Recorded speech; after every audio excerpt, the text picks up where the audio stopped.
সবাই চাচ্ছে গণভোট এবং জাতীয় নির্বাচন একই সাথে একই দিনে হতে হবে, তাহলে খরচ নাকি একটু কম হবে। কিন্তু গণভোট এবং জাতীয় নির্বাচন যদি একই দিনে দেন, একই সাথে দেন, তাহলে কি কি সমস্যা হতে পারে সেই বিষয়টা নিয়ে আজকে আমি একটু কথা বলবো।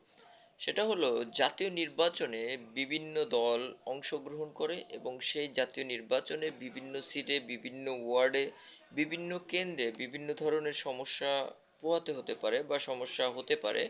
সেটা যেমন এক এক দলের সাথে সংঘর্ষ হতে পারে এবং সেই জায়গার বা সেই ভোট কেন্দ্রের বা সেই থানার বা সেই উপজেলার বা সেই সিটের নির্বাচন স্থগিত হতে পারে। যদি স্থগিত হয়, তাহলে সেই ক্ষেত্রে সেখানের গণভোটটা কিভাবে আপনারা নিতে পারবেন সেই জিনিসটা কিন্তু চিন্তা ভাবনা করতে হবে।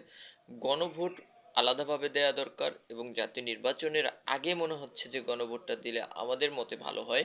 এবং গণভোট এবং জাতীয় নির্বাচন একসাথে হতে পারে না বা এটা হওয়া সম্ভবও নয়।